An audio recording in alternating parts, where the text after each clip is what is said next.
motivated by trying to understand better how an NGO can work with social movements, and this is based on our stated commitment to prioritizing partnerships with movements in South Africa. And this is based on our understanding that the only viable strategy to achieve a long-term radical change is by having people who are directly affected by the issues lead that movement for change. And we have, through the course of our work, supported social movements, particularly the movements that support mining-affected communities. And so we have worked with Mining Affected Communities United in Action, which is Makua, and we've supported them over the last couple of years, and that process has gone very well. The movement itself has grown significantly, and we found that we now needed to start to reflect on what is it that we are doing, how do we support the social movement, and what is it that we need to do, because we're also very aware that there is a power dynamic that comes with that kind of support, especially from an NGO, and we must be very aware of the power dynamic. And based on our own experience of movements and NGOs, we know that the South African landscape is littered with disastrous relationships, partnerships between these two entities, and regardless of good intention. So everybody is guided by good intention, but we haven't quite figured out how to do it properly. So what we've decided to do is to bring together a broad spectrum of social movements in South Africa, academics and NGOs who are active in social movements, to ask some of the very critical questions about our relationship with social movements, and how we can ensure that NGOs don't play a negative role in this process, and that the power of communities are located with communities. So there are a number of questions that we hope to ask during the course of this discussion.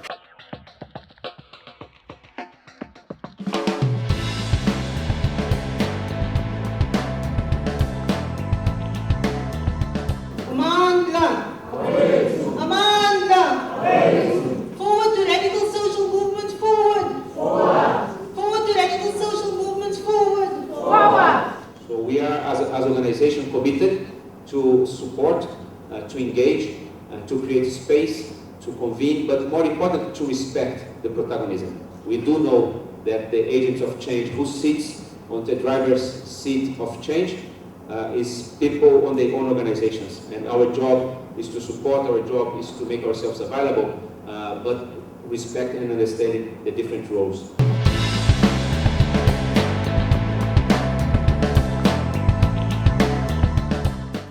The first thing I think we should say is that we are making an unnecessary, often, polarization between an NGO and a social movement, because I don't think there are only these two forms of organization. If you look in any community, what is between an NGO that exists there and a social movement is varied, from a street committee to a church, men's club, to a women's savings club, to a kitchen garden, whatever. All these things exist in our communities.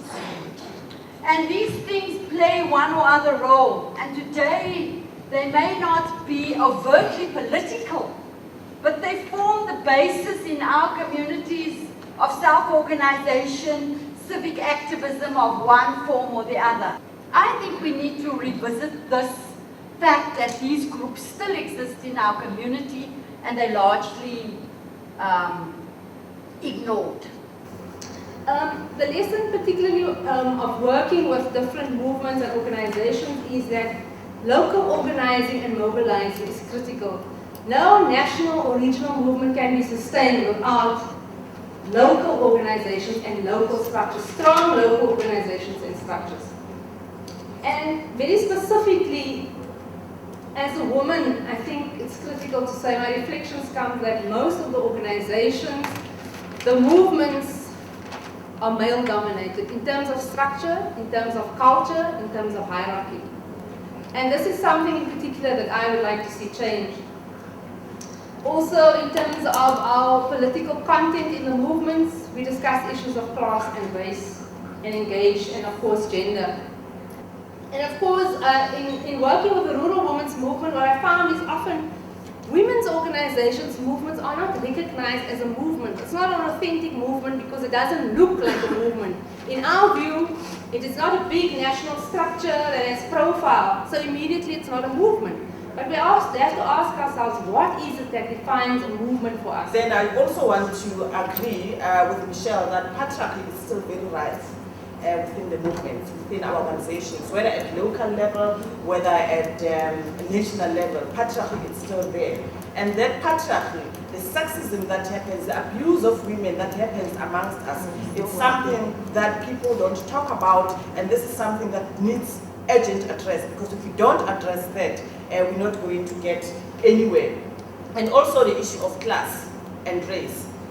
People, we work in non-governmental organizations, but there are people or non-governmental organizations that just take the phone or write an email, invite people from different parts of the country, and they've never ever set their foot there. They don't know the material conditions that people live under, they don't know the struggles that they have, but only what they're interested in is to rent a crowd, or also, without renting a crowd, recycle comrades to go to each and every meeting and rent them as toy robots. Thanks. Thank you. Always bear in mind that people are not only fighting for ideas, for things in anyone's head. They are fighting to win material benefits, to live better in peace, to see their lives go forward, to guarantee the future of their children. That's why the local struggles will always be central. Housing will always be central. Food will always be central, and other important things. I'm not saying neoliberalism is not important. We must know, Comrade Misha is right.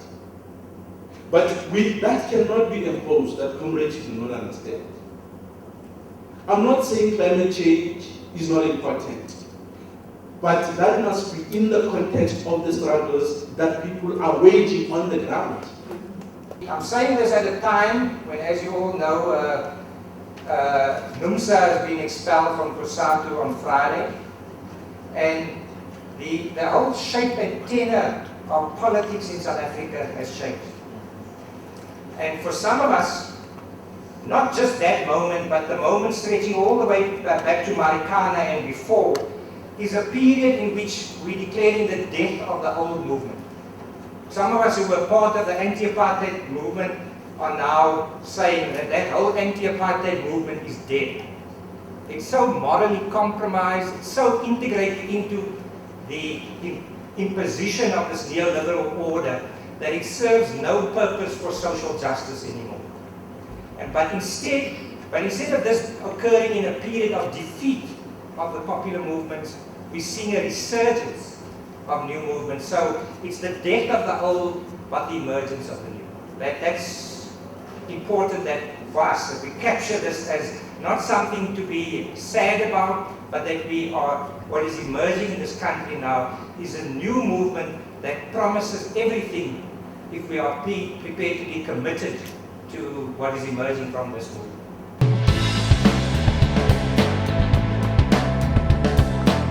I agree with you, we start at the local base. That's our core and our core foundation. And when it comes to the issue of NGOs, organizations, CBOs, I do agree with you, but the fact remains that we become copycats. And the second issue is that we lose focus. Our focus of the struggle changes because of the donors, or the criteria that the donors say. If you need 1 million because your program says you are fighting for the injustice that are there at the local base, we say you diverge, you talk of human rights, what have you, and then we'll give you 3 million. One is the transparency in the NGOs. You'll have a program in Botshabelo where an NGO will come in and that NGO will tell the poor people who are unemployed to bring a cabbage and pap, whereas they have applied for resources to have that particular workshop. So the transparency in terms of accounting.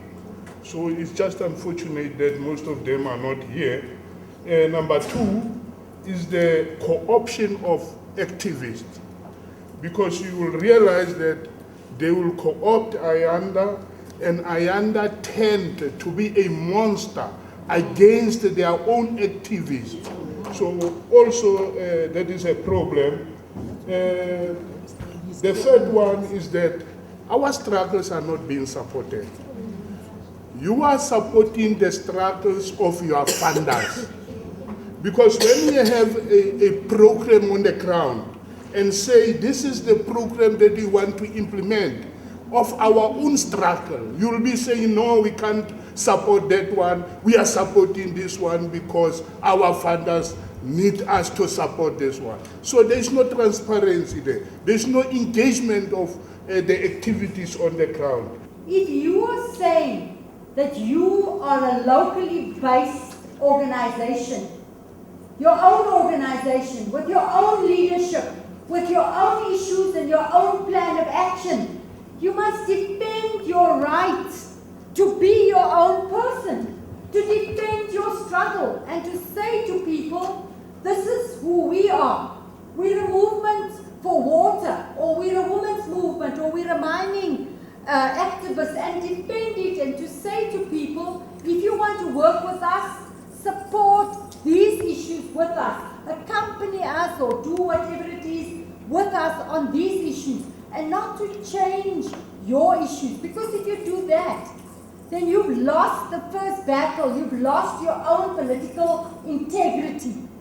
Just finally about NGOs, my view is that when I work with many NGOs, is that NGOs, us in NGOs must work ourselves out of jobs. When movements are strong, to wage their own struggles and they no longer need support of NGOs, we can find something else to do.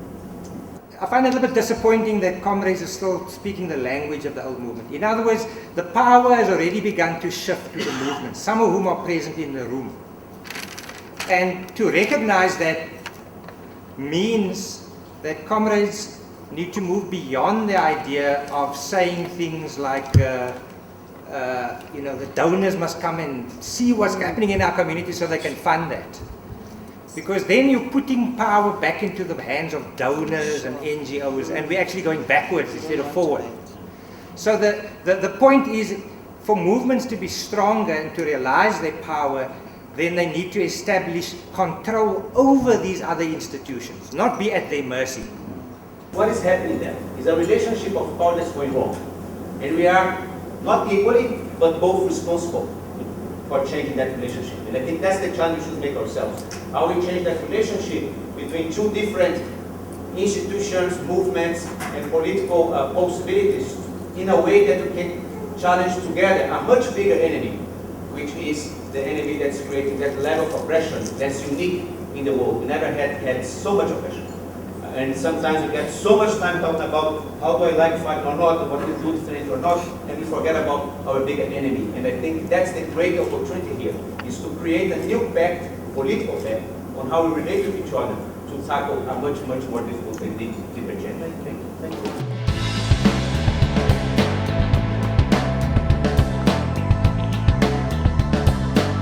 We're still struggling as women in the land issues. When you go to communities like Limpopo trying to find your land, or fight for the land, it will be like, where's your uncle, where's your brothers to claim for that land? Because you're a woman, you're not given an opportunity to claim for that land. If your husband is dead, the brothers or his uncles are there to inherit what he left for you and your children. But because you're a woman, you don't have the right to fight for those things. So Wamua is where it gets in, to help those women who are suffering from issues like that one. And the other part would be the gender violence that we are facing in our communities. Wamua is there as a movement to promote those programs in our communities. But the NGOs are using us as program. When I say as program, it's like you come to us saying that we have the women structure, since we're that you are a woman from this organization and this organization, can you come up with the agenda things and then compile a report for us and then try to do this thing, and then you give us the report, and then we give you that thing. You collect us from all over Free State, all over South Africa, meet with you here, and then but you're not capitalizing us. You're not giving us the self-development. You're not giving us that confidence that we can do things on our own. So as Moa we're saying, we want independence. We want to be an independent movement. We want to have our own programs. As the bigger NGOs come to us to support the programs that we have as women, not to come with your own programs and tell us to do 1, 2, 3, 4, 5. Remember what we said when we formed Makua was that we were tired of NGOs using communities as research subjects. So we ought, as building forward, not to actually repeat the same mistakes. We ought not to transform Makua into another organization that is going to compete with community organizations. Remember, we are organized, and in fact Makua is formed by community-based organizations. We want to see a movement that will actually begin to challenge and contest for spaces with community-based organizations, because Makua itself can transform into an NGO and become very much bureaucratic, dictating and dragging community organizations. So we have that challenge to say, in addressing these issues, the issues of patriarchy and so forth, we must really begin to focus our efforts and energies, resources, whilst at the same time we roll back dependency. Thank you. There's often criticism of protests because they become violent. They become violent. Now in our research it was clear in every community where a protest became violent that firstly people had been protesting for 3 or 4 years without success. And secondly, that violence itself was a way of people getting a voice. As people said, when they set fire to buildings, they said, the Premier will see by the smoke that we're calling him. So the question, comrades, do we have to use violence? Can we find different ways to build organizations? These are some of the challenges that are facing us that come from my academic research.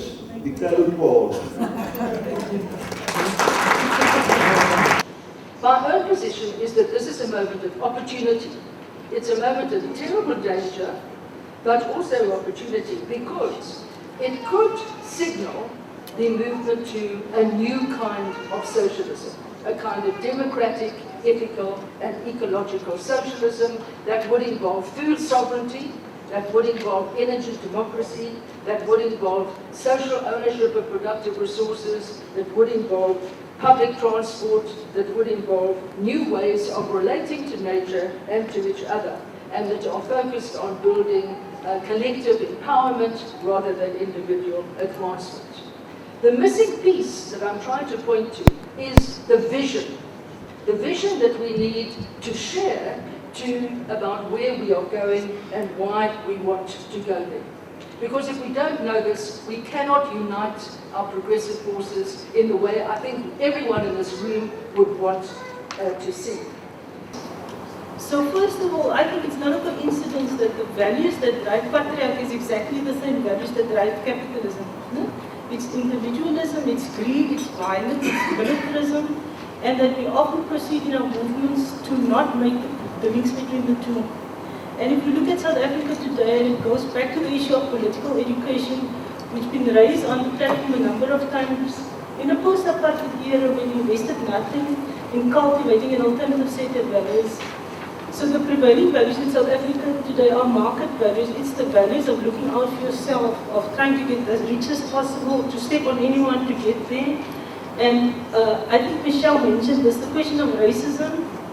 We arrived in 1994, we woke up one morning and declared ourselves a rainbow nation without engaging with the question of race at all.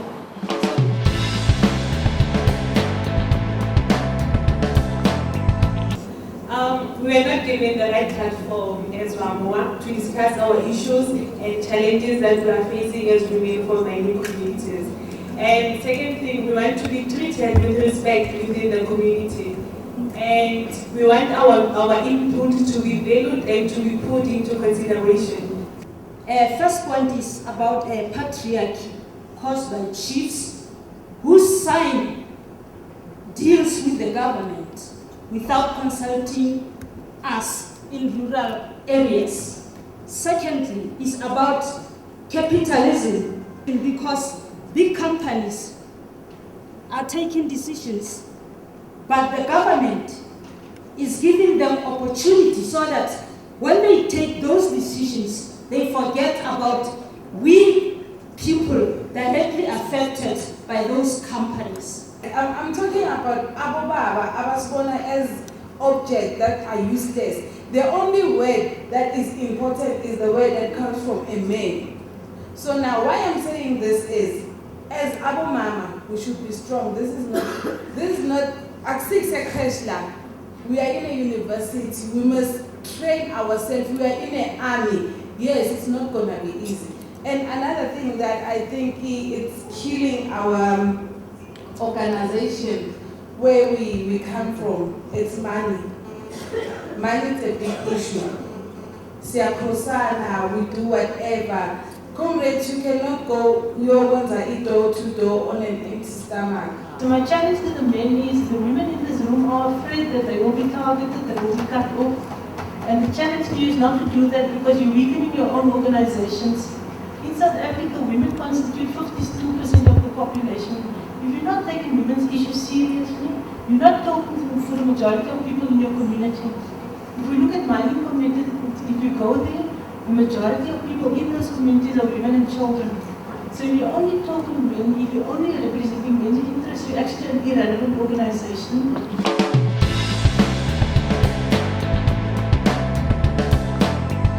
The idea that some of us are good at marching and others are good at thinking. And in the past, popular organizations have perpetuated that by saying footseek intellectuals, away with intellectualism. We've allowed some people to become the champions of the thinking, while we are the champions of the translating or the marching. We have to overcome that and make sure that within the broader movement, where there are intellectual resources at the universities, in the NGOs, they don't remain there, but they flow into and through the movement. As an organization, without resources, it becomes a very difficult thing to do. As community-based organization, we are faced with when we go to protest, march, and all those things, police tend to change the political issue to a criminal issue. And we are faced with comrades that are in jail, and we are faced with the problem of having to give them bail and all that stuff. It's another very serious problem. The fabric of the social movement is when people will feel at home. If people feel at home in the social movement, it means that the power relations in the social movements are not negative to the members in that social movement. And so leadership, if we say we need to build women's leadership or we need to build leadership in social movement, it doesn't just mean the leaders from the front. We need to become active listeners to realize that there are a lot of leaders leading from the back. And we need to acknowledge them as leaders and not to see those who scream Amandla from the front as the leaders. Look, I think it's the wrong question you're asking, as in the agenda. What is the future of social movement in South Africa? And what role should NGOs play in their formation and support? I think that's an unhelpful question. I don't think it opens avenues to the kind of thought we need to really be grappling with. I've reformulated the question as follows. What should be the strategy and tasks of regenerating, sustained, mass participatory organizing for people's power? I think once we move the frame along those lines of the question I've proposed, then we can go beyond the dichotomy that we have been caught in for most of the day. I hope that's the useful first contribution. I will not answer all aspects of the question I'm posing, because I think ultimately it is the concrete arena of struggle where these questions are answered. The first contribution to answer this question from my part is to say, yes, water, electricity, housing, unemployment, and so on are important. But if we just fight about those things, not understanding their systemic foundations, their structural roots, then we're not getting anywhere whatsoever. Because ultimately, what we end up doing is to seek concessions from what is becoming a neoliberal capitalist state, and will behave with those concessions. And the crisis will continue without us actually ever rising to the challenge of the systemic and structural foundations of the problems we face.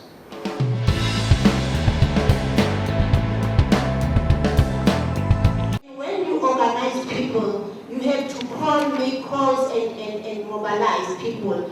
And they don't even give us the money for mobilizing. You have to use your money. And when you count the money that you use for the only airtime for that particular mobilizing, you spend up to 300 rands. Now these monies are not paid. We don't have money. We have to dig in our pockets, which we must have the money that we don't have. So I think that it has to change really, and come up with something that, because we are supporting you, and you are having all these pictures with nice masses of people there, and these are your reports. That is why we are getting the funds, because when the funders see that, they see that we are working. But please support us.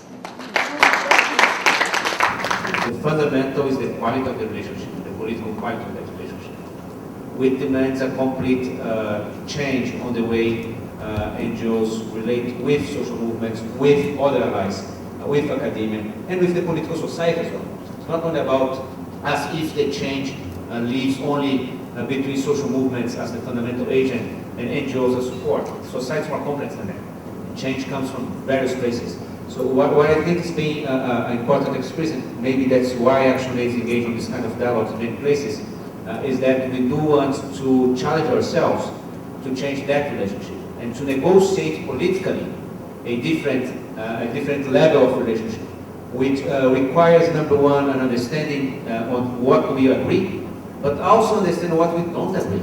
And that's fine. I think we both have different legitimacies from different sources to disagree, and understand the areas of disagreement, but more importantly, understand where we agree, where we want to go together, and how we strategize together, and what role different parts play. So therefore, moving from the ATM relationship, through which you give us project, we give you money, you give us report, and none of us are accountable to anyone in terms of implementing a joint strategy, towards a understanding of a joint strategy, where different rules will be played, and resources should be subsumed to that political strategy. And I think moving the relationship to that level of a political negotiation, of a strategy for transformation, requires change from everybody. And that's not only INGOs. Requires change from movements as well. We also need to kind of understand how we bring NGOs into the service of social movements, and that relationship starts to change.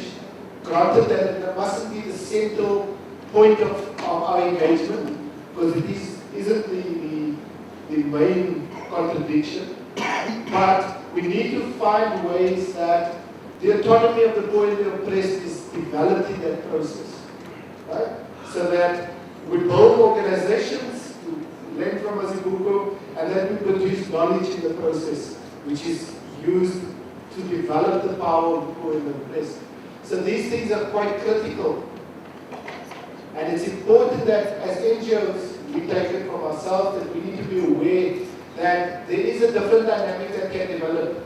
We can work with social movements, and we cannot develop those key areas of autonomy and organization and knowledge production. And we can leave those things behind. And what we leave behind is a poorer space. So we need to be able to leave behind a richer space in which people can claim their power. the roundtable raised even more questions than what we had, which is not a bad thing, but there was definitely, what I found powerful about the experience was the space that was created for movements to speak very directly to us and other NGOs. And I don't think there's enough of that in the room in South Africa. One of the key problems is that NGOs normally support social movements with resources, with funds. And when that relationship establishes itself, it could very easily deteriorate into a patronage relationship where the NGO presents its own agenda, and through this funding process, it then determines the agenda of poor people. So I think there must be a consciousness, which was part of what the roundtable was doing, was making explicit the fact that there is a power dynamic between movements and NGOs, and to say that we're both committed to a very constructive partnership. We share a vision of a very different kind of world from the world that we're living in now. And that when we encounter each other in partnership, we should be identifying and flagging the areas where we think we are living out the stereotypes. I don't think there's a way around that, because there's no NGO or donor in the world who's going to say, as a stated commitment, they want to oppress movements or puppeteer them or exploit them for their own reasons. But that is the experience of movements. And the NGO experience of movements is this constant battering of NGO, the very high levels of suspicion. And we often are shocked. We can't understand where it comes from. But if that's the experience of movements, we can't ignore it. We have to make it explicit and then work around it. But I think it's a constant negotiation. One roundtable is not going to solve the matter for us. Some of this reflection is about how do we ensure that even though NGOs sit with the bulk of the resources, both in terms of human resources and in terms of financial resources. So NGOs are located with all this professional people and this money, and so it's very easy for NGOs to kind of dominate that process. So we have to find ways that we can limit that, place the power in communities and in the social movement. The challenge is going to be to get other donors to shift with us beyond the rhetoric. So as I said earlier, there is no donor on record saying they don't think it's important to work with movements, but they're not necessarily willing to take the next step and change their systems, their ways of doing business to make that possible. So at ActionAid, we want to pioneer it. We know that the devil is in the detail. Yeah, we can all make the same political commitment, but where's the evidence of it in our partnerships? Who are we giving grants to in South Africa? What are the terms of those partnerships? And what are we doing to enable the growth of movements? So it has to be illustrated in the work that we are doing. On the one hand, you have a social movement who doesn't want to become an NGO in the professional sense as we understand NGOs today. They want to focus on the issues that affect them, and they want to bring about change in their communities.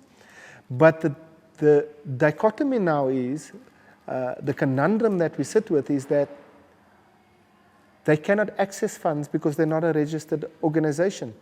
And so how do they access these funds if they're not registered? So now they have to go through a process of registration, which changes the nature of the organization tremendously. And it introduces other dynamics where power and control become more important than social change. And so that link, that gray area, almost like a cesspool, a deep dark hole which we can't bridge very often, is very problematic because it limits the ability of social movements to engage and do the things that they want to do, because we know that social movements require resources like any other organization, human resources, financial resources, and other capital resources like desks and phones and so forth.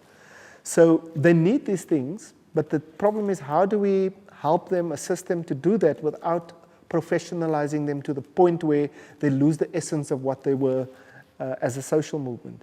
So it's a very difficult question. I don't think there are easy answers, like I said, but we have to continuously question ourselves and ask the questions in order for us to make sure that as we go along, our new learnings can assist the process rather than kind of retard the process. I don't think it's a short-term project. I don't think we got to where we are in 2014. Even in 20 years, I think it's a much longer trajectory we should be reflecting on. But I think the fact that the consciousness is shifting in civil society is an important starting point, and that it won't be linear, it won't just go in one way. But that if there's enough of us who share this vision, who's committed to it, we could make it happen, we could shift this country, we could shift this world.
Join